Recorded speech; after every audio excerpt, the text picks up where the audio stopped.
regarding Meadow Place Estates. Thank you. Alicia, do we have a quorum, please? Yes, sir. Councilmember Fennell is present. Councilmember Contreras is present.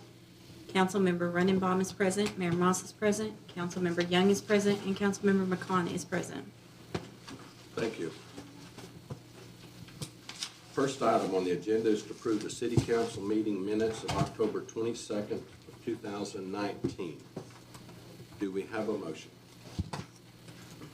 I'll make them. I'll move that we approve the minutes from October 22nd, 2019. Do we have a second? Second. Any other discussion or questions? That public comment goes with with these minutes that we're approving, since it was from the last That's council correct. meeting. So, just wanted to make that note. Okay. Any other questions or comments? All in favor? Thank you. Item number 1, to consider an act to receive and accept a petition for requesting annexation of a 75.45 acre tract of land situated in the J.M. Froman Survey, abstract number 471, and the I and GNRR Company Survey, abstract number 1821, Parker County, Texas, owned by TBCA Inc., located in the 8500 block of East Bankhead Highway. Ms. Betty. Thank you, Mayor, council members. Trinity Christian Academy is requesting a voluntary annexation of this 75.458 acre tract of land. It is a vacant piece of land. You have in your agenda packet the survey plat. The line highlighted in yellow shows the area, the portion of their property that is already inside the city limits. And then they are petitioning for the additional 75 acres to be annexed, which will give them a total of 81 acres inside the city limits. Where's that 75 acres go to? The 75 acres, Rose, can you put the survey on the screen? Thank you. The 75 acres is the area to the south of the yellow line. That's the city limits line right now. Bankhead Highway is up there to the east, north and east. And that portion of the property is in, which is about 63 acres. And then they're asking for the other 75 acres, which is the solid or darker black line. It is all within our extraterritorial jurisdiction. Council's action today is to receive and accept the petition, and then you have Resolution 2019-10, which will set December the 10th, 2019 at 7 p.m. in council chambers as the date for the public hearing to annex the property. We are notifying the entities that we are required to notify, and then we are negotiating with them the service agreement, which their board will consider at their Thursday meeting.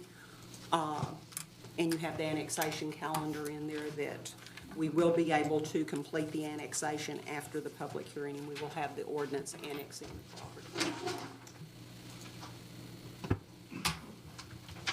We have Courtney Kirkendall and Mike Skaggs here with Trinity Christian, if you have any questions of them. Okay, well, I have a question for you and for Pat and Brian. Do we know that we know that we know that we know that this is a contiguous line to our Yes. city limits? And There- how do we know that? Yes, we checked it. How do we know that, though? Do we have something that's like a I had our seal on surveyors it? check the city limit boundary, and we overlaid the requested boundary over the matches.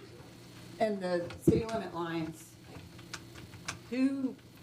what entity verifies that? In case somebody wants to come up and say, no, that's not true.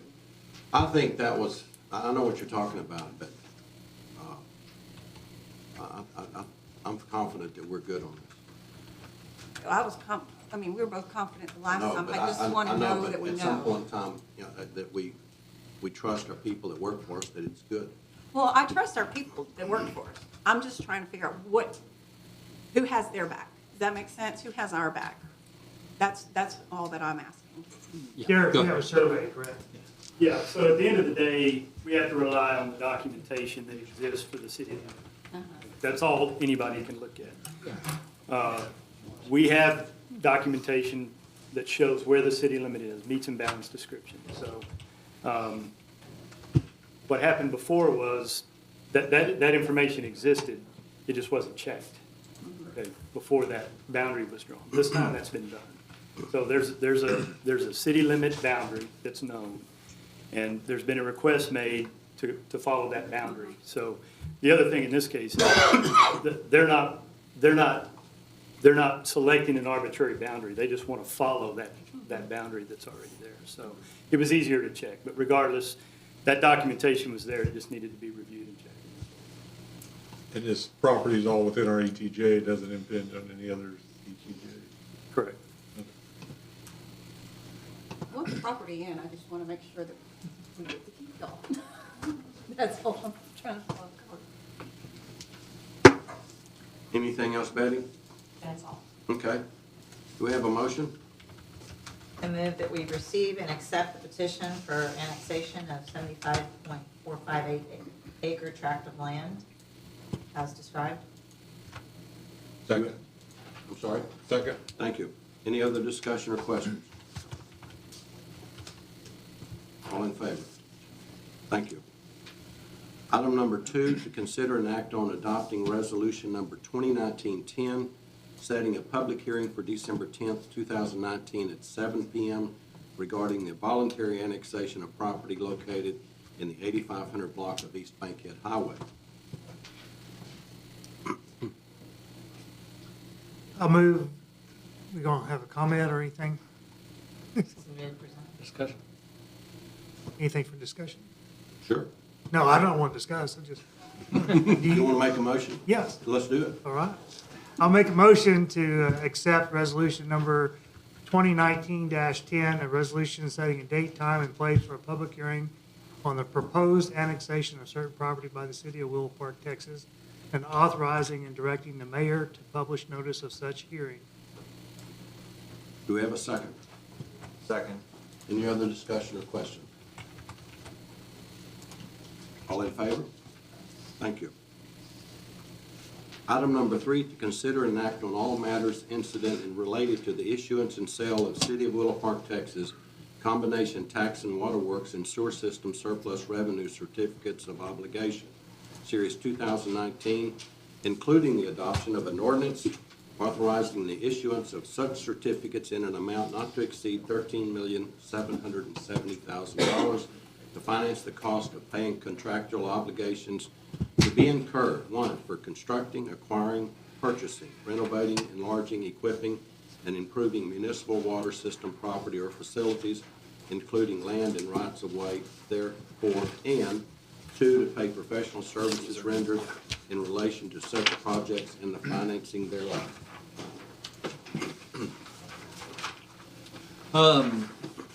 We have Eric Maha with Hilltop Securities. Eric's been the FA on a number of our issuances over the past few years. Eric has worked hard with the Water Development Board to secure this funding. We were funded in August. We provided notice in September. And this is, we're going to issue or confirm the debt tonight and close in about 30 days probably. Mid-December. I'll let Eric get into the particulars.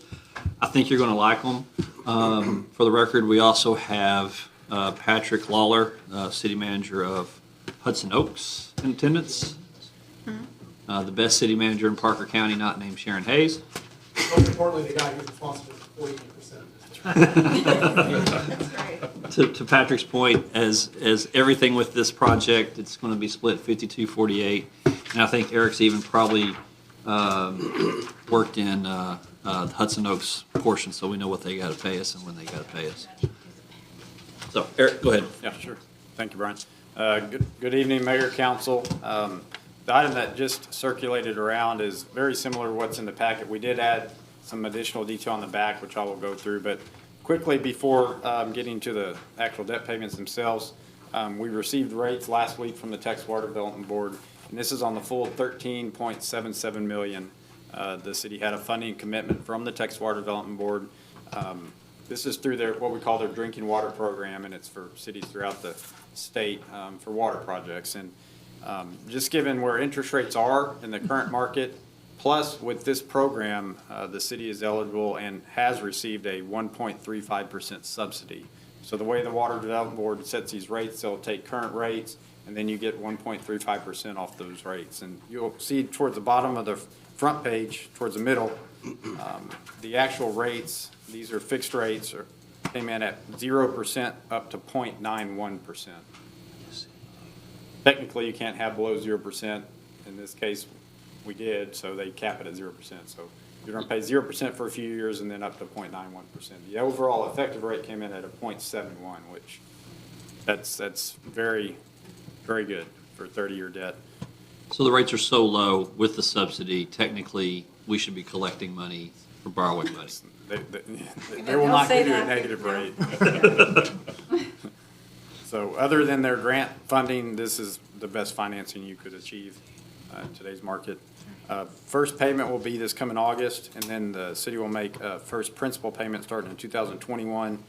And then starting in 2030, the city would have the option to retire the certificates early if you choose to do so, or refinance, which probably will not be an opportunity, but you would have the option to retire the debt early if you choose to do so in 2030.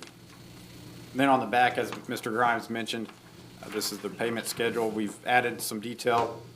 You'll see the total principal and interest payments came in right around $510,000. And then we've separated that out into the city's portion, around $264,000, and then City of Hudson Oaks around $244,000 at the 48% for the agreement. And then on the far right, that would be the City of Willow Park's utility-supported debt service on the far right. And you may recall back to conversations we had earlier in the summer and so on. This fits within the plan, the overall plan of the water and sewer rates and the capital plans that we developed back earlier this year. With these interest rates, we came in well below the projected amounts that we were looking at in the summer, and so we were pleased with that. The item before council tonight is the actual ordinance that would issue the debt. The Texas Water Development Board will buy the certificates, and then they will deliver funds to the city on December 12th is the scheduled date that the city would receive the $13 million. And then similar to all the Texas Water Development Board programs, those funds will be held in escrow, and then as the city needs funds for construction, you would submit documentation to the Water Development Board, and they'll release funds to the city for construction invoices and so on. And any interest earned in that escrow fund is the city's to keep. So there may even be a situation where the city might be earning a little more in the escrow fund than you're paying on the debt in that case. So that's a little bit how that works. But that will all happen on December 12th. Patrick, we want to thank Hudson Oaks for being a good partner. Yes. Well, we want to thank you guys. I mean, look, this has been a long process. Obviously, getting Brian here and being able to have a fellow negotiator to get this deal done. The hard part was getting the contract before work. I think we got that one out of the way. Yeah. And to be able to use Brian's knowledge and go to the Texas Water Development Board and get this funding, I think it's been a tremendous benefit. Well, we appreciate your partnership. Absolutely. Do we have someone to read the ordinance, please? Pat's got it. I don't think the ordinance is in the packet, but I've got it here pulled up. I'll read it. Yeah, it was part of, it was an attachment. The ordinance was so large, we, Oh, everybody's got it, okay. Yeah. Well, you read it. I don't Okay. know. All right, the caption of the ordinance is an ordinance authorizing the issuance of City of Willow Park, Texas combination tax and waterworks and sewer system surplus revenue certificates of obligation, Series 2019, providing for the payment of said certificates of obligation by the levying of an ad valorem tax upon all taxable property within the city and a pledge of the net revenues derived from the operation of the city's combined waterworks and sewer system, providing the terms and conditions of such certificates and resolving other matters incident and relating to the issuance, payment, security, sale, and delivery of said certificates, including the approval and execution of a paying agent, registrar agreement, and an escrow agreement, and providing an effective date. Thank you. Do we have a motion? I'll make a motion to approve the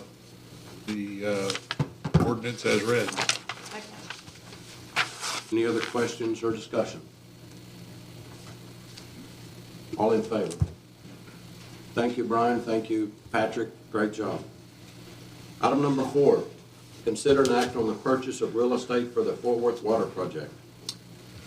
Mayor, I had talked to Brian about this. I'd like to ask that the council pass this matter at this time. We're going to discuss it in executive session.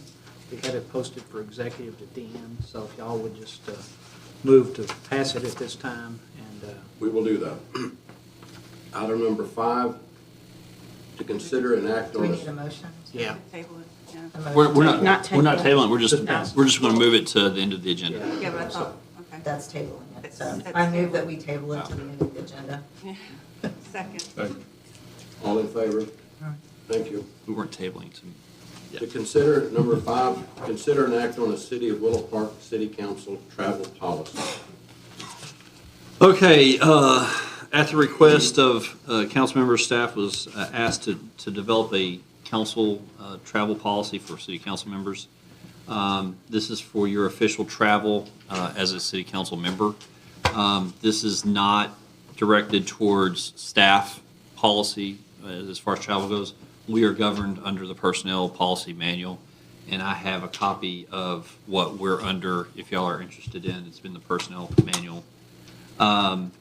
So that's a totally separate issue than what we're talking about tonight. We're just simply talking your travel as council. We thought it was, we asked Pat to craft together some ideas, Bernie, myself, and we thought this would be a good idea for you guys to just, I can regulate travel for personnel. I can regulate travel for my staff. I'm very uncomfortable with telling Gary he can't go to a meeting in, Israel. So where did the language of this come from? it came from a amalgamation of a policy that Gary had come up with, and one we have in Brownwood, and one from Irving. Well, there are a few things on here.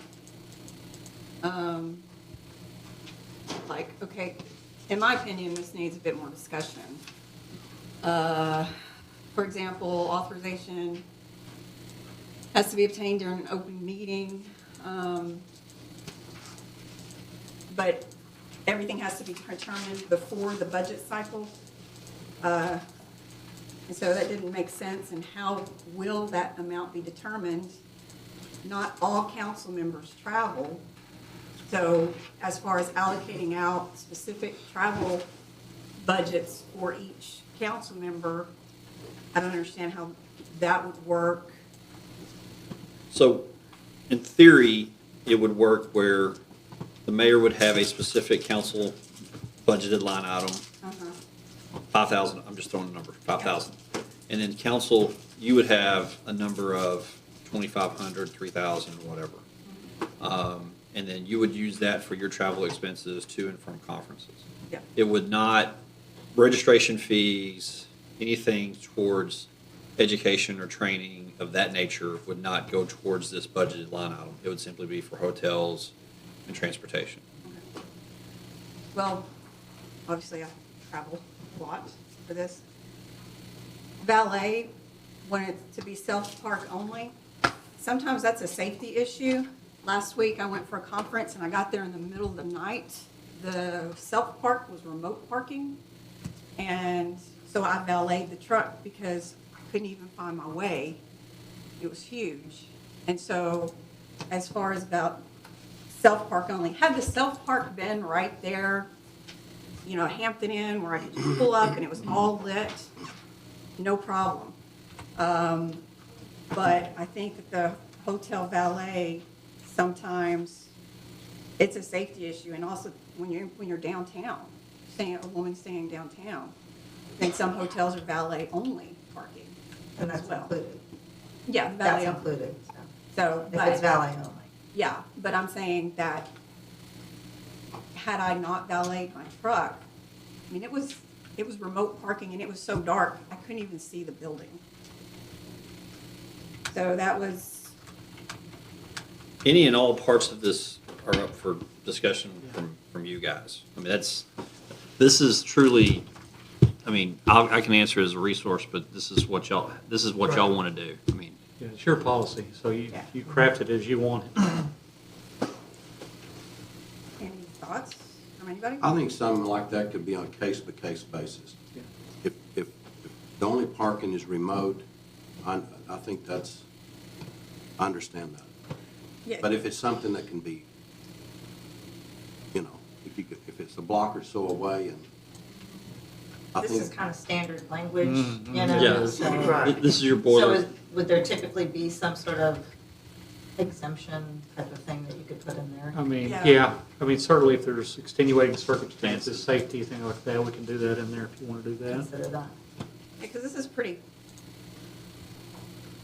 detailed.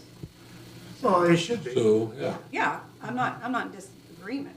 Well, I will per say, se, but- Amy, you brought up 2 points. So to speak to the other one, since it's prior to the valet parking, the authorization section, I kind of do think that that's a little bit confusing, how it's phrased, and that's, I think, as I understand it, we create a budget in August, September, and that's, anything that's part of that budget doesn't require council action during the year to access travel for Yeah. things that we've already specified during the budget season. But if we create anything above that, then we would require council action. And I don't know that it's phrased clearly. Not necessarily. Okay, so that's not you. Like Brian said, you know, at the budget year, we set aside, allocate money for council travel, right? As we should. You know, we represent the city at the state, county levels, et cetera. But Brian, as a city manager, can't authorize a city council person to go travel. As a city staff, you know, he can authorize, they've got directors, you know, and he can authorize his city staff to travel. But the only people that can authorize an elected official to travel are elected officials. Right? Okay. We can allocate the money in the budget cycle, but to authorize you to spend it requires a city council vote. For example, every year when we do our budget, in one of the cities I work for, basically we put in TML typically, fall semester, and then I go in the summer for the summer conference. So that's in the budget. So you're going to be some that you put in the budget. Then the next sentence there says that if you don't request specifics, then you do that later on when you get for the event or Right. the conference coming Okay. up.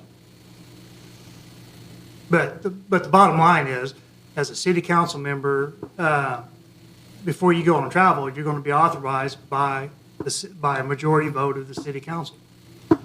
So, some TML events are not scheduled, some of the spring events aren't scheduled before the budget is written in the fall.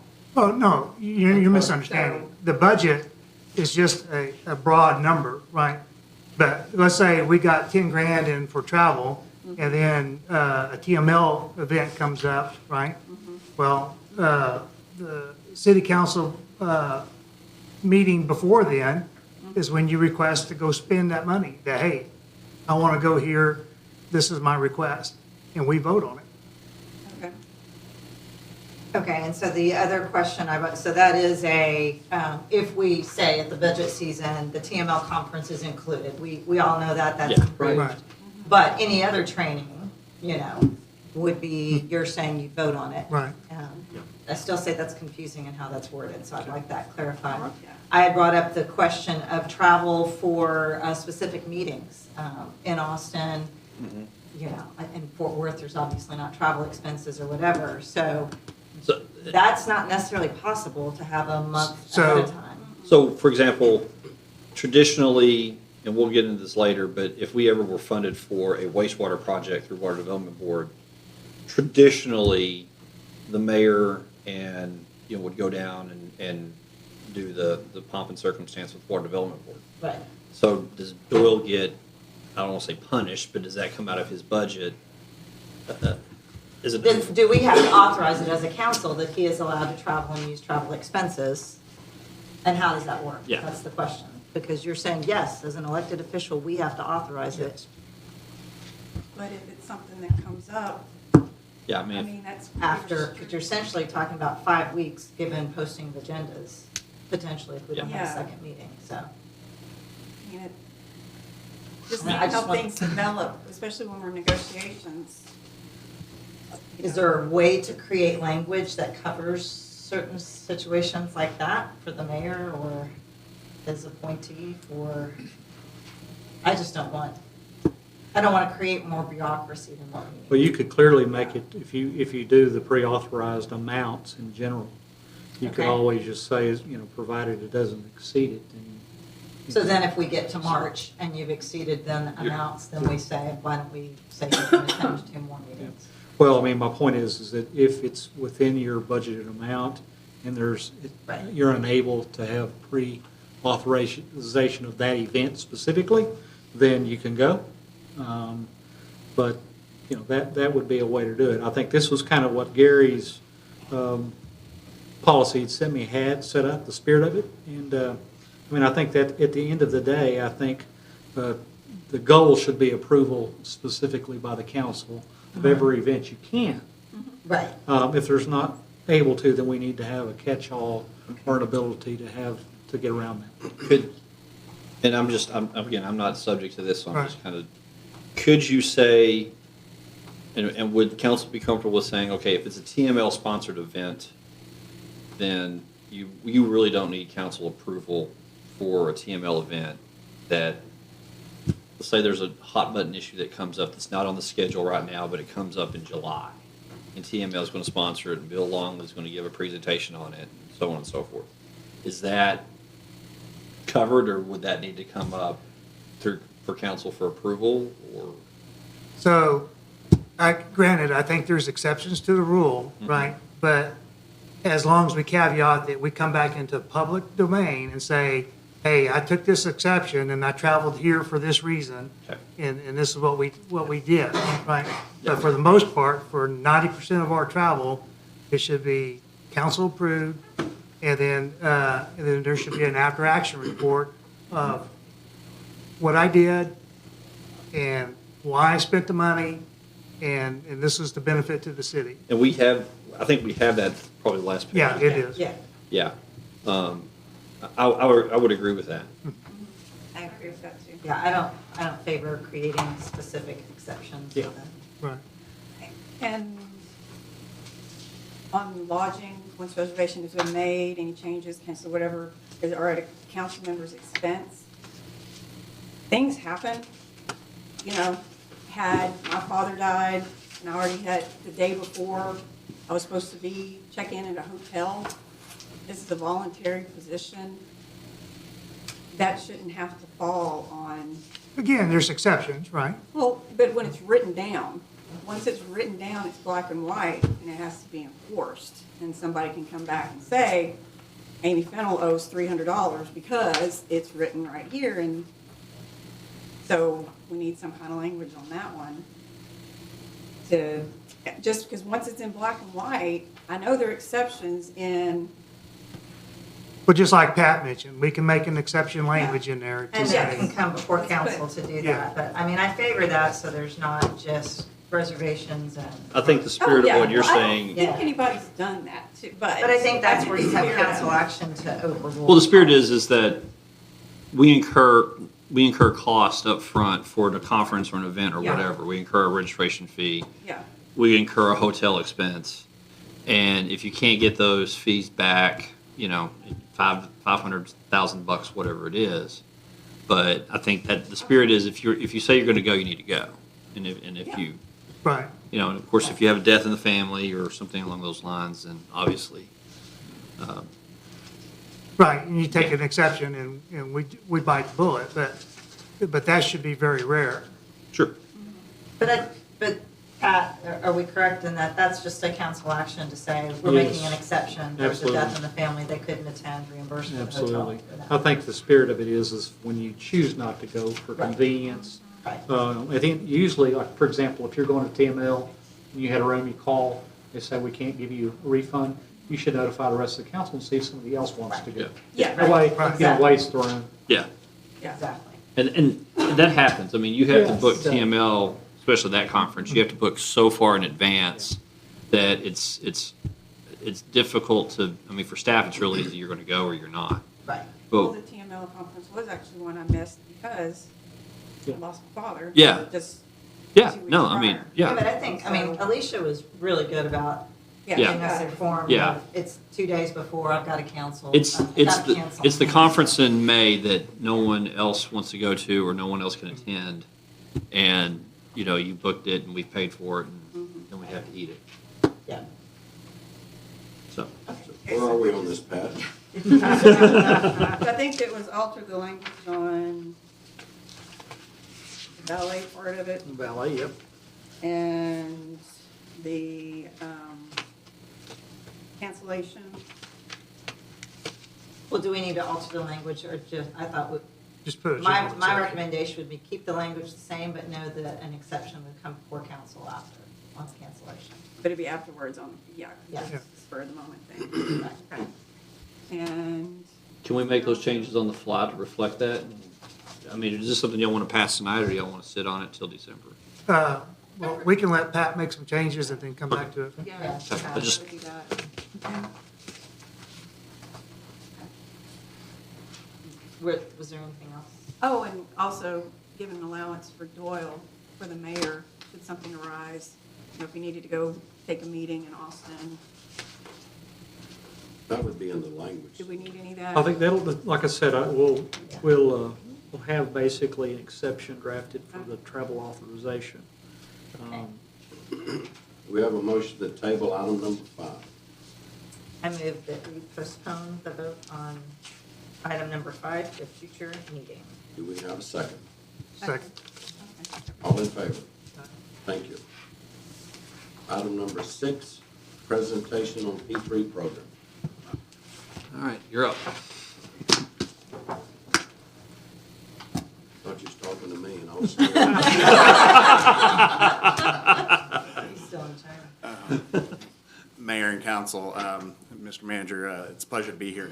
My name's David Pettit with David Pettit Economic Development.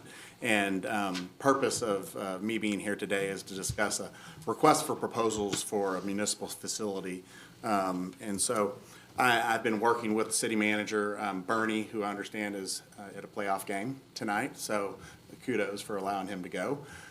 He did have to drive 2 hours to Vernon, I He did. understand. But And they're tied right now, so. you're getting up. He's texting me score update. And then I've also worked with the city attorney to make sure that we're going about this the right way. And so tonight, I'm going to provide you with a very brief overview, purpose of the briefing, overview of my company, David Pettit Economic Development, and then discuss the city procedure, procurement process versus the P3 policy, and the proposed next steps, and then answer any questions you may have. So staff had indicated to us a desire to solicit proposals for a proposed lease of a new municipal facility. Our role tonight is to provide you with an overview of that procurement options, and then if we also have a professional services proposal in front of you for an hourly rate, if you choose to go that route, to prepare a request for proposals in accordance with the statutory requirements, facilitate evaluation of those proposals, and work with legal on the necessary agreements with the preferred developer. So who's David Pettit Economic Development? We do economic development, we do real estate services, and we do public administration. I've been doing this, it says 25 years there, it's going on 30 years. So I've been doing public-private partnerships and economic development. I went to Tech undergraduate. That's what Brian, we get along. And I do have an MPA from University of North Texas, and I wanted to be a city manager like Brian, but my first job was with the city of Dallas. And I quickly learned that life's too short. So I spent about 10 years in the city government, the city of Dallas and city of San Antonio, and then have been doing public-private partnerships ever since. So then I also have Natalie Moore on my team, which she focuses on real estate development projects, and you're going to love her. She For you Aggies, she's an Aggie. And then she also has a corporate finance degree from TCU, so she says she can be salt of the earth, or she can be as mean as you need her to be. So, or stuck up as you want her to be, depending on where she is. But she has a great background working at CBRE, and she also worked at Integra and JLL, so she has a great real estate background. And for this proposal, I propose bringing in Mark Dabney, who's the principal Fort Worth market leader with Boca Powell, in assisting DPD and city staff with the initial facility programming, before release of the RFP. I know Bernie said he could do this probably on a napkin, but I think we might need a little bit more detail, and a little bit more in-depth expertise.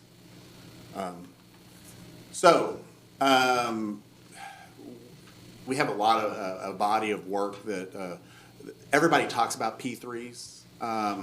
In reality, what you find is people aren't really doing P3s, they're doing P3 light. And so there's really two ways that you can go about this.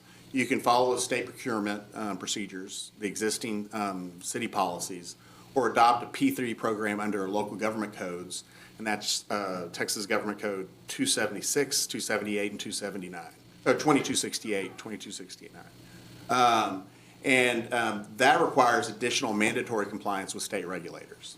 And what I'll explain is that, so P3, everybody used to come up to me because I do a lot of TIFs, PIDs, 380 agreements. I consider that a public-private partnership. When P3s became very popular, that was for, particularly with highway and toll road projects. That's in the transportation code. That allowed them to do all the highways and roads. And then more general enabling statute, which is the Texas Government Code, 2267 and 2268 for other types of government projects. Probably since we've had that initial discussion, Brian, I've probably talked with 6 attorneys. There's really no P3s going on the local government level. Those are state level programs. And so the P3 statute that's referenced authorizes but does not require local governments to adopt a formalized process contained in the statute to review proposed public-private partnerships. Certain cities, like El Paso, San Antonio, and Houston, have adopted P3 programs, and Dallas just adopted one. The economic development director there is a friend of mine, Courtney Poe. They've hired CBRE, but they've yet to do one. So, because the existing procurement laws allow you to do what you need to do, and it spells it out. So while P3s are often discussed, few are pursued through the P3 statutes, rather they follow existing city procurement processes. So based upon this research and based upon our experience of the P3 statute, we recommend following the existing city procurement procedures outlined in state statute to accomplish the goal of an RFP. The RFP process is very well established in Chapter 252 of the Local Government Code. So what this does is we could go out and request a request for qualifications. I used to work for an architecture firm for 10 years, so I'm not an architect, but I did stay at a Holiday Inn Express last night. But that just allows you to get down into a negotiation with one individual, and if you can't get to that, then you go to the next individual. A request for proposals puts everything on the table and allows you to fully evaluate all the proposals. And so what we're proposing is to put together a request for proposal for municipal facilities and work with staff and Bernie, the city manager, and council members, if they like, probably come back to you before we submit or put out the RFP that has the programming requirements that everybody needs to be a part of that request for proposals. And so next steps would be, we have a professional services agreement that we would be doing all this for you. We would work with city staff to establish the preliminary programming needs for the city facility, prepare the necessary RFP documents incorporating that programming and other city-directed requirements. So anything else that needs to go into that document, we will handle. We'll release the RFP and establish deadlines for submittals. We'll also have we'll evaluate submitted RFPs with key stakeholders, city staff, council, and then of course ourselves.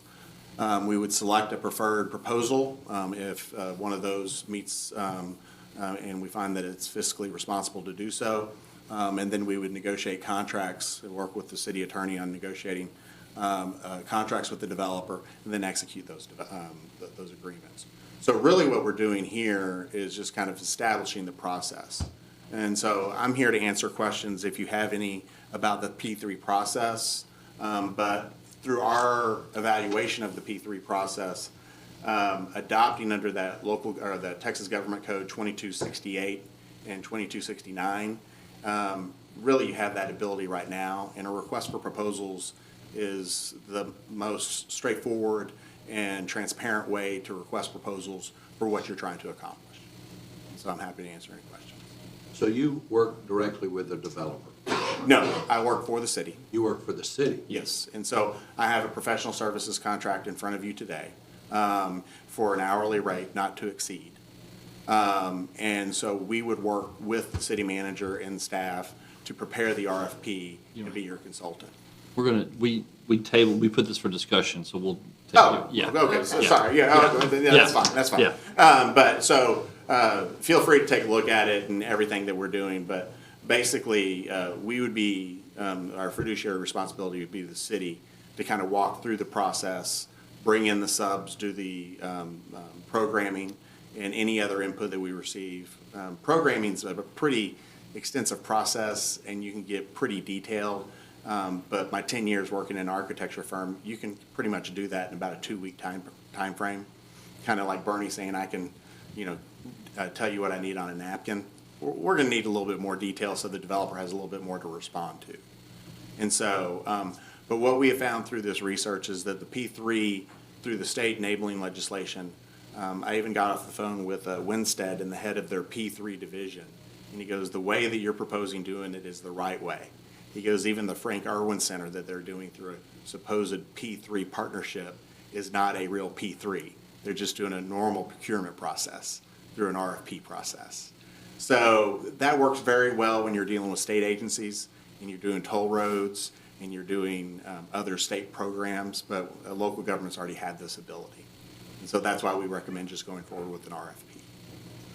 I have a question. If we release an RFP, but we decide not to execute or not to approve the funding for that, the contract, what what liability are we under? Is that we put ourselves at some risk with that? I would defer to the city manager, but no, if it's not financially feasible, when we went out for RFP, you're not required to execute any agreements. No, we'll evaluate the proposal, and it'll be purely up to you to award a proposal. And if you don't want to, then you don't. Yeah. What if it's for other than financial, we just decide to change our mind? You're completely within the council's discretion. Yeah, you can always say no. RFPs, Yes. You go out with a request for proposal, you can get 1 or 20, and you can say no to any or all. And that's what our notice will say. Yeah. And Right, we're what are we checking sending in. an RFP out for? You can do it for municipal buildings. Okay, so this is just a rule, this was an education session on what a P3 is, a public-private Yes. thing. He's saying we're not gonna do it, so we're just gonna keep with the RFP process that we already use. What are we, what's the end game here? I mean, what are you, Well, if we want to do, it gives you another option of how you want to do things. yeah, but we're not going to do the P3 thing, that's what I'm, but what he recommended. As a consultant, he would help us prepare an RFP for anything that we So want. this is for anything that we want to do from here moving forward? He's going to create the RFPs? No, he would not It was do, the partnership. Yeah. Yeah, just on this specific partnership. So Okay. I think the desire is for a municipal facility. Okay, that's what Yeah. I was trying to Yes. get at. he's not, That's what I was trying he's not to- gonna, I'm not going to become your No. RFP administrator. I was like, no, that's You just what I hired a was- new staff person. No, that's what I was trying to get to was, okay, what specifically is this for? A municipal building is Yes. what you're Yes. looking, thank you. That's what I was trying to get out. This is consideration of your municipal building, yes. okay. Thank you. Thank you all. Thank you. Any other questions? So the next step, and obviously we can have some discussion on this, is we do have an agreement, and I think we're gonna let Pat look at it, massage it, and perhaps talk with David. Bernie and I have some discussions that we need to have before we come back to y'all with the agreement. So Bernie's last comment to me was, if y'all want to do this, we can put this on the December agenda. I don't think it costs anything to sign the agreement. It's an hourly basis. Hourly not to exceed. Yes, hourly not to exceed a certain amount. And so it's just another tool that you have in the toolbox that's available to us. And I think that if I can just add that the discussion about P3, it's a valid one, but just with my close to 30 years worth of experience in discussing it, it's only makes sense because it's another layer of bureaucracy and expense that you just don't need to go through, because you have those procedures in place by state law. Thanks very much. Thank you. Thank you. Thank you so much. Thank you.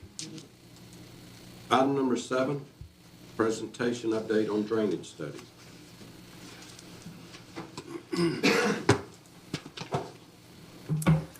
Thank you. So I want to introduce you guys to Tristan King, young man right here. He put a lot of work into this, so wanted to recognize him. So we had completed a drainage plan some months ago, a master drainage plan for the city. And recently, visiting with Bernie, and we talked through it and wanted to update it. We had new information. Some projects were underway that were included in the original plan, so we modified it for that purpose. Let me see if I can make this work. Good test. And so I'm just going to go through what the plan contains. The meat of it is toward the end. There's 9 or 10 chapters. The first 1 through 8 chapters are scope and background and some discussion about calculations and how we came to some of the things we did. I'm going to go over those portions of it very briefly and just to tell you what's in the plan up to that point, and then we'll spend a little more time on the costing and scheduling of recommendations for the drainage. This, by the way, is a depiction of the drainage areas that we delineated, the major drainage areas for the city coming into the city. The study area is basically the ETJ of the city, and any areas outside of the ETJ that drain into the city and go through the city's drainage areas. So those first few chapters, the first chapter, the introduction, obviously lays out the scope, which is simply to evaluate the drainage problem areas in the city and recommend solutions. We go into discussion about the study area, which I just mentioned. Those drainage areas, the major drainage areas that we determined or delineated for the city amount to about 30 different areas. From those areas, we created sub-areas that basically the major areas, examples of those would be the river, Squaw Creek, really large drainage courses that drain into the city. The sub-areas would be areas that drain through street crossings, smaller drainage courses that wind their way down and make it into the river or Squaw Creek or whatever the drainage course is. And there's quite a few more of those, obviously. The next section goes into a discussion of the methodology for how we determine the capacities of structures and that type of thing. And that starts with the runoff calculations, determining the amount of runoff coming into each one of those areas and going through those areas. And basically using established methods, but we generally followed the stormwater evaluation procedures set out in the North Central Texas Council of Governments ISWIM manual.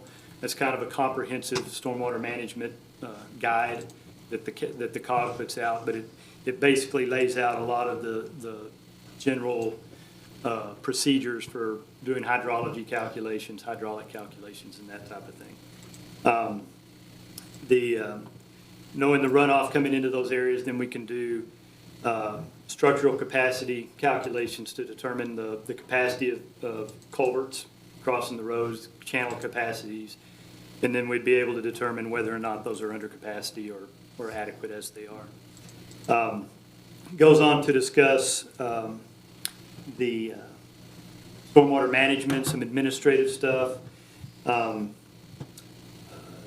alternatives for controlling and improving storm drainage, which include, as I said, conveyance improvements, channel improvements, culvert upsizing, detaining runoff or storage, you hear it referred to, and non-structural methods like zoning, subdivision regulations, and floodplain management. Stormwater management costs, we talk about the cost for personnel and administration for a stormwater management program, regulation, enforcement, operation and maintenance, and capital costs also. Goes into financing options. We talk about stormwater fees, which I'm going to talk a little bit more later, so I'm not going to get too deep into that. Funding improvements with bonds, taxes, state and federal subsidy and funding. And then administrative and managerial considerations like, again, forming a stormwater management program, a drainage utility, and how those things are funded and operated. And then, so that gets you through the bulk of the report, and which kind of leads up to really the important part of it, which is the last couple of sections, which talks about the master drainage plan recommendations, improvement recommendations. And again, is just like any other CIP, and this is basically a CIP, at least this part of it, is broken down into yearly segments 1 through 5 and 6 through 10 for this particular report. And the first 1 through 5 year improvements include culvert upsizing and replacements. And what I'm really talking about there, and it's going to be worded differently on another slide, but is yearly or ongoing operation and maintenance costs, periodic upsizing and replacement of culverts, roadside ditch improvements, and that type of thing, which would be funded generally through a budget type situation. And then capital projects, which there's several that we identified and recommended. And I'm going to go ahead and I'm not going to go through that list. The red dots in red generally show the locations of those improvements that I'm going to go over. But the next few slides actually narrow down on these aerials. So you can kind of see, I think that's legible enough from where you're at to see that, but I'll explain it as we go through. So we've got a handful of capital projects that we're recommending. And the first one, and not any particular order really, but the first one on the list is the area at the I-20 frontage road and Chuckwagon Trail next to the Chamber building. You've all seen that area where it kind of gets inundated with water. There's some grading channel issues there.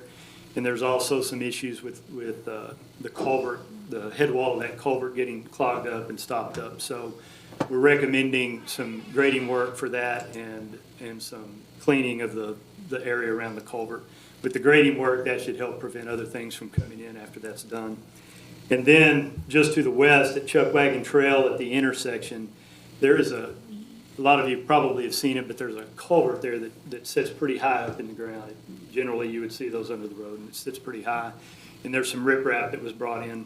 The culvert really needs to be redone and lowered and changed grade-wise a little bit, and then the riprap needs to be changed. Right now, what's happening is that water comes down, quite a bit of water comes down Chuckwagon Trail, goes through that culvert, and then shoots out onto the access road. So the recommendation here is to adjust the culvert and then redo the riprap and structure there to slow the water down and redirect it. And then this one is runs along the city limit boundary on the east side of town, starts around where Fox Hunt makes its southerly turn to the west. There's a drainage that comes across from the neighboring ranch, comes into the city, across the city limits into residential properties, and then the channel runs down to the south and eventually kind of zigzags through to El Chico Trail. There's a lot of residential flooding that occurs because the channel is eroded and the bottom of the ditch is no longer functional. It's lower than it should be in places, and it's cut into the properties. And so, in addition, where it comes off the adjacent property kind of makes a turn, and so the hydraulics don't work real well there. So the channel needs to be improved, and we're recommending channel improvements through there. A little bit of concrete work at the head of the channel, to help direct that water properly, and then drainage channel improvement all the way down to El Chico. The next one is a similar situation to what we had at I-20 in Chuckwagon. This is at Sam Bass and Squaw Creek. There's an area that you kind of see the shaded area. It's similar to what was happening at the other location. That culvert where it runs under Sam Bass actually has a concrete structure that was put there for some reason. I don't know what it was, but it stops up the culvert. It's actually above the inlet of the culvert. So the recommendation is to, again, do some some grading work to improve the channel flow, and then remove the obstruction from in front of the culvert and make some improvement there so that water will be conveyed under the road in a better way. This is between Sam Bass and Stagecoach. If you look at the top end at Sam Bass, there's currently, if you were standing at the police fire building, the new one, and just look directly north, you'd be looking at this location, and there currently the water comes down Sam Bass on the north side, and it drains through two culverts that are too small, and ultimately kind of makes its way. It doesn't really follow a ditch very well, but it eventually kind of makes its way to that, what we're showing as a channel there that's actually proposed. But there's somewhat of a swell that follows along that open area down to Stagecoach. But the houses on the north side of Sam Bass are flooding, and the water is just kind of spreading in the open area coming down. So the recommendation there is to replace those two culverts with a single culvert that'll pass the water under Sam Bass, and then make channel improvements all the way down to Stagecoach to convey that water. This one is at Castle Mount, and I've only got a couple more, but this one is at Castle Mount, and if you've been over there, that kind of drains from both directions in that loop down to that corner where we've got it hatched. And currently, it all comes down and just drains off. It has nowhere to go other than into the houses in that area, a couple of houses. So our recommendation here is to do some ditch work along the road, and then channelize the flow and keep it away from the houses in that area. Could you remove the culvert in that particular one? I'm sorry, on that one? Would you relocate that culvert, or? There would probably be some culvert work. I don't remember specifically, but we would have to redirect it. Yeah, there was a culvert coming. Yeah, that's one. South. That's right, yeah. That would be, when we do the ditch work, that would be removed probably and replaced, and then as you kind of see the way we fanned out that hatching, we probably. And when you get done, I'll get back to this one, because y'all need to hear about that one. Okay, and this is another area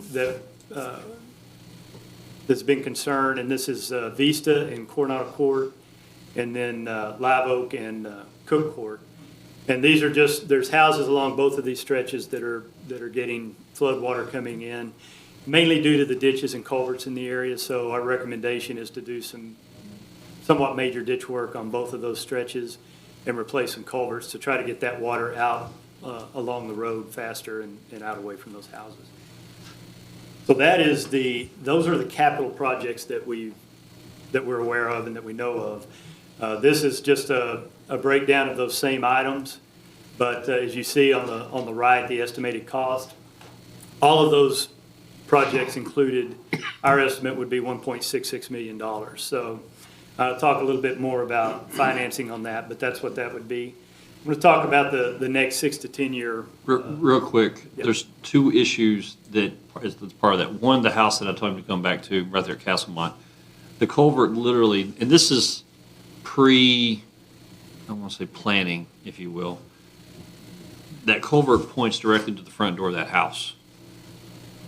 And you can stand, and me and Raymond have done this a number of times, you can stand on Castlemont and you're at the same elevation as the roof of the house.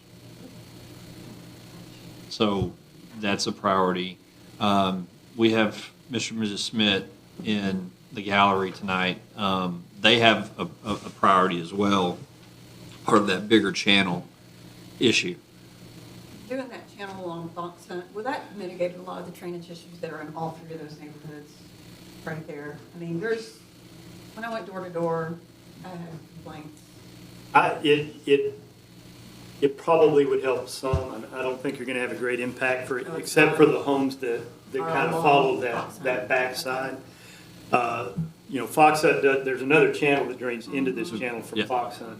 I don't know that there's any obstruction there or anything, so, but, you know, in the process of conveying the water out of that channel at a faster, essentially, it probably would, it would lessen some backup in that channel a little bit, although like I said, I don't think there's a lot of, Yeah. I don't think what's happening up there is a result of what's happening in that channel, but it probably would help some. Did you have? Okay. So, and that was one of our higher priorities. We've actually looked at doing some, we tried to look at doing a couple of smaller projects to eliminate that issue up where these folks live, but it really got to be pretty expensive when you try to do it right, and there's a lot more downstream that needs to be taken care of, so we're thinking it would be better as a larger project in the overall scope of things. So before I get into the next phase, this is just a breakdown so you can kind of see what the individual costs of each of those items that break down into that 1.66 million would be. We can back up to that if you want, but those are the numbers that we use to come to that. So the 6 to 10 year range, our recommendation or our proposal is to these capital projects that we've shown. It generally is always better to try to hit larger projects with this type of thing, just because of the economy of scale. And at these numbers, I mean, we're not talking 13 million on this one, so. At these numbers, it's a lot more feasible to do that. But that still leaves you with a lot of, there's a lot of smaller, there's driveway culverts and some road crossing culverts that, in fact, I'll show you in just a minute what it looks like, but that will need improvement, and those are things that need to be hit over time. So just like one of the items in the 1 to 5 year time frame, continuing that process of replacing and upgrading your other smaller structural components would help to improve the overall drainage pattern. One thing I didn't mention on the year 1 to 5 range also is at the very bottom of that list on that section, you'll see that it says established drainage utility or other means of managing a stormwater program, and that's a recommendation that we think we feel very strongly about. We do a lot of these, and communities like this that have this. And they all have it. I mean, you've got lots of drainage problems. You've got communities that, you know, people kind of used to do things the way they wanted to, and it wasn't reviewed and those types of things, and you run into these kind of problems. The communities that do the better job of addressing it eventually generally do that by establishing a drainage utility fee. Maybe a stormwater program, maybe a drainage utility department, but definitely a fee. Probably a stormwater utility rate and generally stormwater impact fees as well. So the 6 to 10 is generally just a year-to-year continuation of that program. So financing options, as I said, stormwater fees, I'm going to go into a little more detail on that too. Obviously, you've got a capital project that we're recommending, which would probably be a bond project of some kind. Taxes, state and federal funding could also subsidize that. And then I think I've actually repeated that out there. So we talked about that. This, what I mentioned, I would show you that all of the different culverts that we determined were under capacity, well, it's the majority of them, if not almost all of them. But I know that's hard to read, it's very busy, but all those numbers you see are culverts that we've determined they're under. Approximately how many culverts do you? You know, 170 or so. And that doesn't include a lot of the driveway culverts, because we didn't take the time to evaluate that would be, there would be a lot more. Can we replace driveway culverts? I thought it was private property. Driveway culverts are generally within the right of way. Okay, so I would say when you know, if you follow through with a program to improve your stormwater drainage, as you do ditch work along the road, the culverts would probably be replaced in the instances that it was necessary. we have neighborhoods that drainage, the culvert looks like a sewer pipe. mean, so Yeah, small. that's It's, pretty common. golly. PVC pipe and that type of. Yeah, on the cost savings, they're at Live Oak and Crown County did that drainage improvement. So that's something to be part of the local. However, if we get that half-cent back, isn't that part of the interlocal? If we were to, use them to help us with drainage improvements? Well, the county takes the half cent and uses it for property tax reduction, so we're not Okay. getting, I mean, there's Oh, no, they're not, yeah. So, but we could use the county. we could still do an on some of interlocal, this. we can, yeah, you can still interlocal with the Yeah. county if you wanted to. Yeah. The interlocal we have now, I think also we can pay them to do the culvert. Derek, in the grand scheme of things, this would be a higher priority than the roads, right?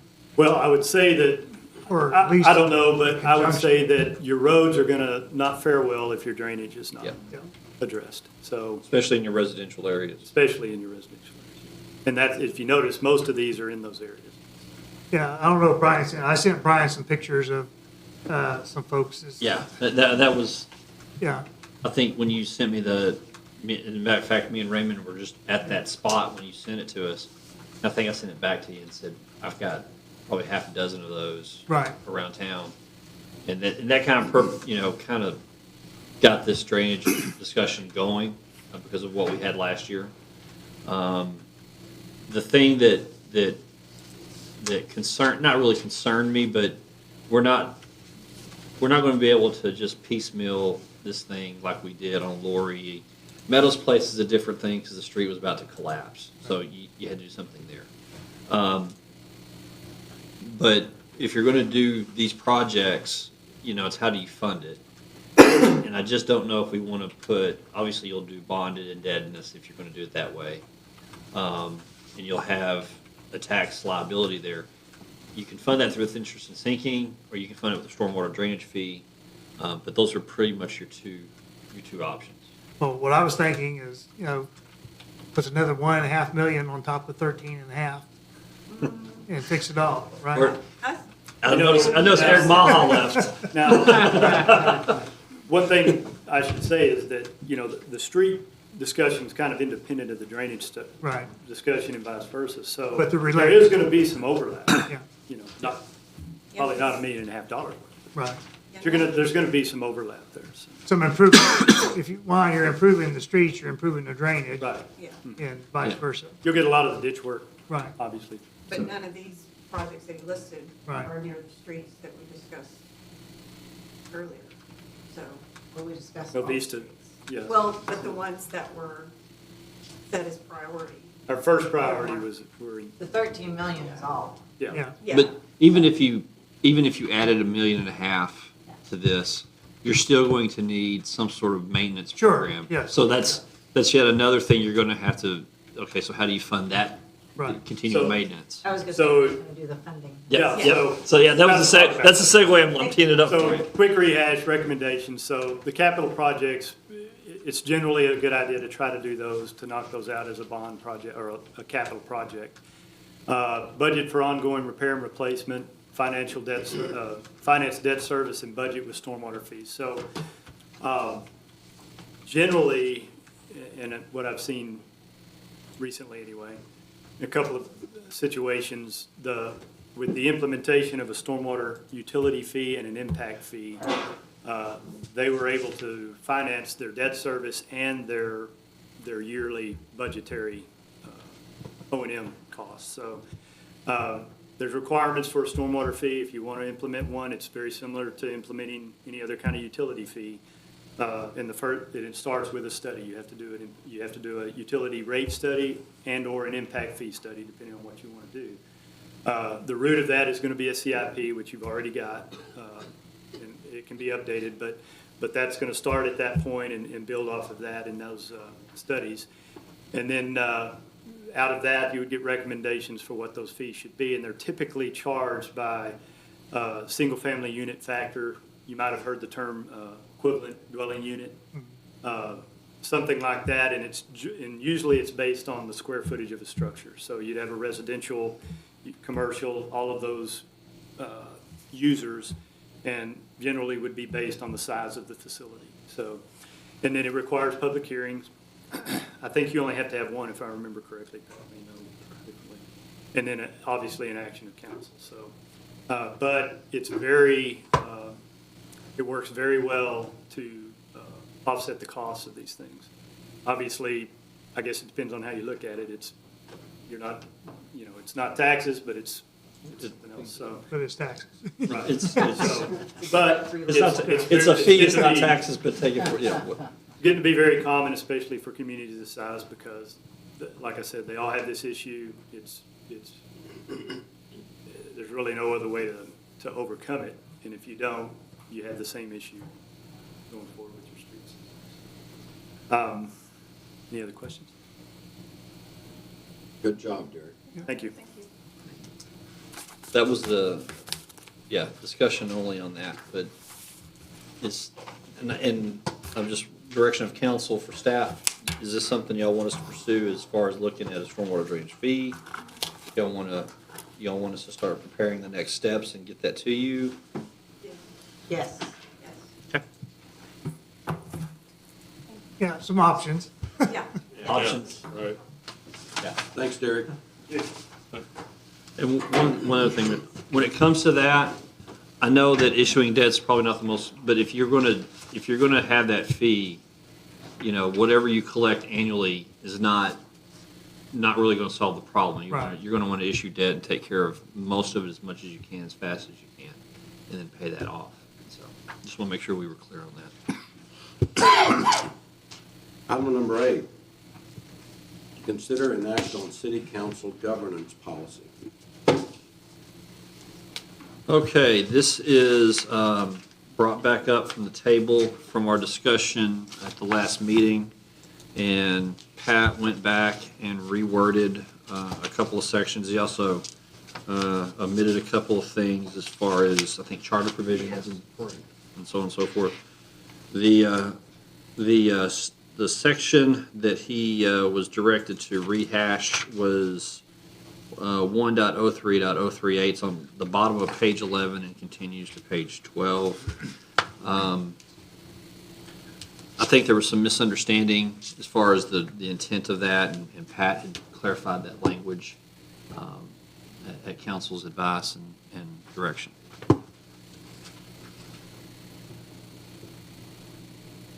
It's satisfactory. I found it satisfactory. I think it covered everything that we discussed in the meeting. Any other questions? Do we have a motion?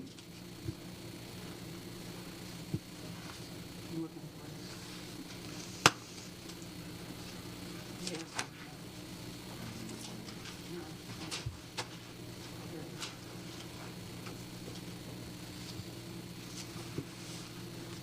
I'll move that we approve the city council governance policy. Do we have a second? Second. Any other questions or discussion? Thank you. Yeah. All in favor? Thank you. Item number 9, to consider and act on revising, updating the Parks and Recreation Advisory Board section of Article 105, Boards and Commissions Committees. So this is an ordinance that clarifies a couple of different things. Probably the most significant ones, it takes the membership from, remind me, from 1 year to 2? Well, we have 7 members. 7 members, or but- 7 to 5. Yeah. But their term, was it a 2-year term? Well, they're all going to serve 2-year terms. Yes. Initially, for the revised or group, we'll have a 1-year term for 2 of them, and then 3 of them will have 2-year terms. So you staggered them? Yes, correct. The other one was the old ordinance designated place 5 as the appointee to the Parks Committee. And so this would allow the mayor to make an appointee of council.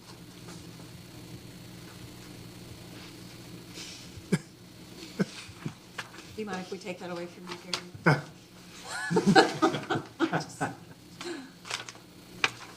And then the board will meet once a month instead of once a Yeah. month. Yes, that's Yeah, that another was- big thank- one. that was Once it. a month. I knew I was forgetting one. Yeah, and the reason for that is because We have so much more going on. Yeah. We need some continuity there. Or not continuity, consistency. I move that we approve the ordinance. We have to read this, we have to read the caption. Do you want Pat or Alicia? I'll be glad to read it. Hey, Pat, is it two ordinances? Am I looking at this No, right? Just one ordinance. It's amending two different. Got it, sections of yeah, okay, ordinance, yeah. Ordinance amending Article 1.05, Sections 1.05032 and 1.05034 of the City of Willow Park Code of Ordinances to provide for changes to the membership, terms, and meetings of the Parks and Recreation Advisory Board, providing a cumulative repealer clause, providing a severability clause, and providing an effective date. I move that we approve the ordinance as read. Second. Any other questions or discussion? All in favor? Thank you. Item number 10, to consider and act on selection of appraisal district directors. Okay, Section 6.03K of the Texas Property Code requires each voting and taxing unit to vote in an open meeting. Record vote by written resolution, submitted resolution to the chief appraiser by December 15, 2019. And so this is to put our appointee on the Appraisal District Board of Directors. I think it's important to note that we have 50 of the 5,000 votes. So clearly, we're going to sway the appraisal board. Our current director is Gary Aguilard, and staff recommends to keep Mr. Aguilard in. It is, you can split the 50 votes up. I would not recommend doing that. And then you have you have a list of candidates as well, of ballot candidates from the appraisal district. Do you just need approval of the ballot? Yeah, just, Or- you can make a motion to appoint Gary Ballard, the 50 votes for the city of Willow Park, and then, I think that's in the resolution itself, actually. Do we just move to appoint Gary Aguilar? So we don't, Yeah. we don't Cast all approve 50 any of that? votes. Huh? And then you can move to cast all 50 votes Right. for Mr. Yeah. Aguilar. You have a No, question? I'm trying to. Do we read the ordinance? Yes, No. you need the resolution. It's just I a res- move that we appoint Gary Aguilar and give him all 50 votes to the Parker County Appraisal district District board of directors. Board of Directors. There we go. Do you have a second? Second. All in favor? Thank you. Number 11, consider and take action on the City of Willow Park Spring event. Ms. Kurtak. Good evening. Now that the golf tournament is behind us, it is time for us to start planning our next event. I have been in discussions with the president of Parker Paws, who happens to be a Willow Park resident, and we would like to do an event on March 28th of next year called Willow Bark, and it is going to be a dog-friendly event that is going to involve adoptable animals from the Parker Paws volunteers. We want to do a dog costume contest, weenie dog races, just kind of a fun event for people to come out and bring their pets. We'd like to hold it in the grounds next to City Hall. Parker Paws has all the equipment to be able to run it, and they also have all the contacts with local sponsorships and donors who would cover the cost of the event. So we'd like to schedule it for March 28th with you guys' approval. Where would it be held? We're going to have it right here in the Right park. next door. Okay. Is that big enough? We think so, for the first year. Do we have an alternate date in our package? Right now. I looked at some of the nearby cities' calendars for their events and some events that such as we know that the shops are doing, that sort of thing. This span in the 2 weeks prior to Easter-ish area is pretty empty. So I know that we can have some flexibility. We have talked to Chief Lenore, who has generously offered to let us use the bay of the fire station in the case of rain. Uh-oh. Happy, might not be happy. Yeah, you'll have to hide the kitty. Okay, very good. That sounds like a fun event. Right, it's a free event? Yes, ma'am. Yes. The only conflict is that's the opening round of the NCAA tournament, and obviously Texas Tech is going to, That's not a. Well, then that means your puppy dogs won't be there for the costume Do we have a motion? Do we have a motion for the spring event? Oh my goodness. I move that we approve the spring event Willow Park. Do we have a second? Second. All in favor? Thank you, Rose. Thank you, guys. Item number 12, to consider and take action on items to be considered for future council meetings. So we have, the next November meeting is scheduled for November and I just had it up here, November the 26th. That is the Tuesday before, you're looking at me like I had that number date wrong. We're on items, not meeting dates. Yeah, Okay. I'm just letting you know. I'm just letting you know that, When they are. I thought we canceled that one. But let me finish. well, that was where I was going. If y'all would like to cancel the November 26th meeting, we can do so and not take up, I'm assuming nobody wants to be here the Tuesday before Thanksgiving. That's item number 13 is Yeah. my point. We're on item number 12. Okay, I'm sorry. You're right. I'm just trying to stay on the agenda. What do y'all not want to talk about on the 26th? Okay, so consider take action on items to be considered future council. Okay. I attended a conference last week on economic development, an economic development conference. Yeah. And what are you laughing at? I'm laughing at myself. It's been a long day. It's been a long week. Okay. Well, I don't want to present it in December. I think it'd be better to present in January, but I was going to share what I learned with the rest of the council. I believe it's beneficial. It would just take a few minutes to share that because like I said, I think it's useful information. It kind of goes in line with the new travel policy, Gary, except we may amend that policy for the report to be given at the next council meeting, possible, which I did it last week. I wouldn't have had it ready for this council meeting, but we can have exceptions in there. I think that's what it says. It says within 10 days, to have a written, it had to have a written. Go back and look. Yeah. Okay, back to, Yeah. So, So you're looking for the January 14th meeting, do a presentation on economic development? if you would like to hear that, if that would be something you'd be interested in No? hearing. What date is that? January 14th. Okay. Yes, ma'am. next items. Parks Board's appointments next Yeah. meeting. December. December. Com Policy Workshop. Yes. We can get that in December. Parks Board appointees Appointees, yes. And that's the December meeting. and comms policy. Yeah. Once we get to item 13 and cancel the next meeting, Yep. then yes, it is. Comms policy, okay. Workshop, But the common policy is going to be a workshop, It's a workshop similar to what we did on, so like 6 o'clock. yeah. 6 PM on the And 14th. the last thing I had, I am playing off of something Gary has requested, changes to zoning ordinances, and I don't think that would be on the next, but Changes to what? to zoning ordinances, Oh. overhaul of looking Right. at our zoning ordinances. Like a workshop. You want to do a workshop? Okay. So, I'm not saying next one, but if we could start getting that on You the want- calendar for when. January okay with you January for that? 14th. Okay.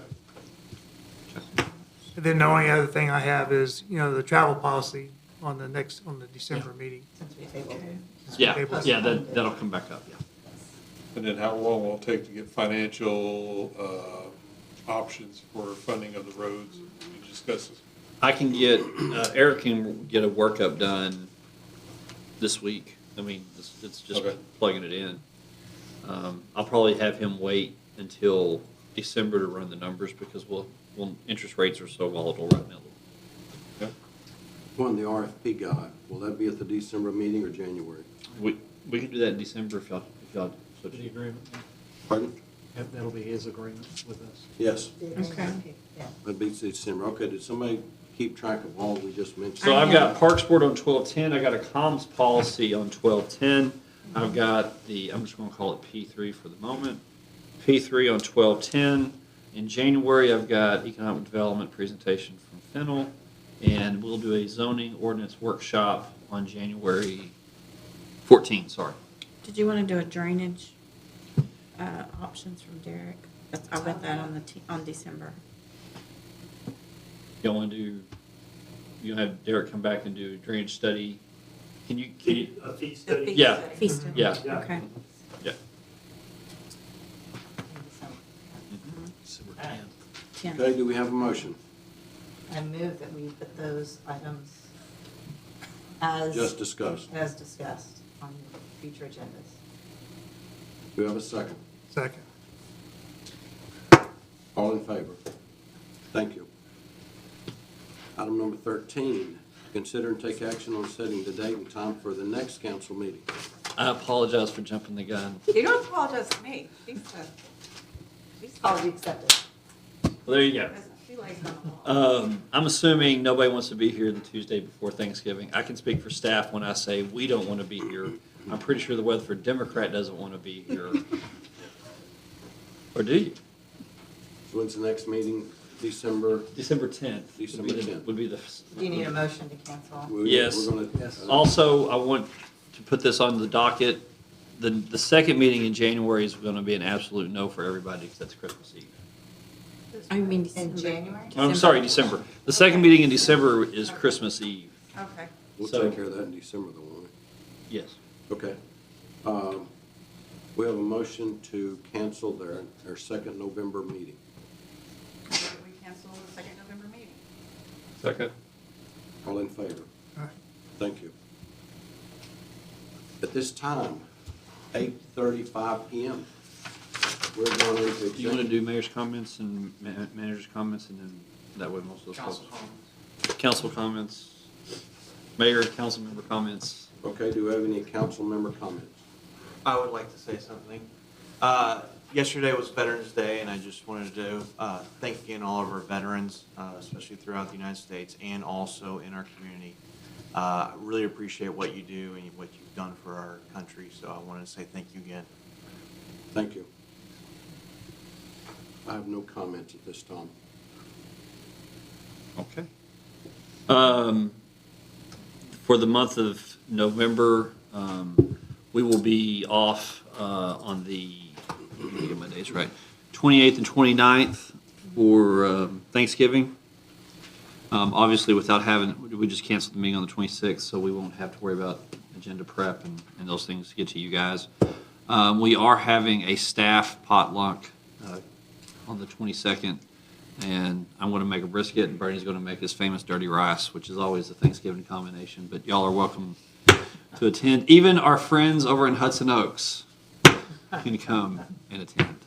I do want to say one other thing. We did get an email this afternoon that we were funded for the clean water program, which is similar to the drinking water that we just approved tonight.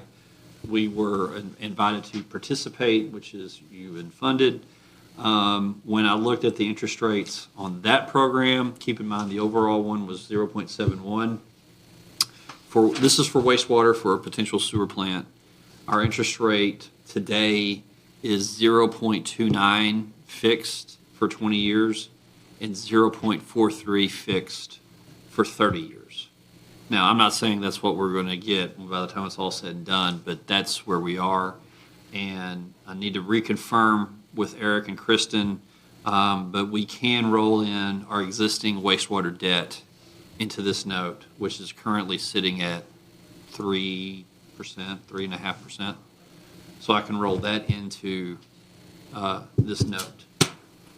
Very good. Anything else? Okay. Now we will go into executive session, 8:38 PM. We need to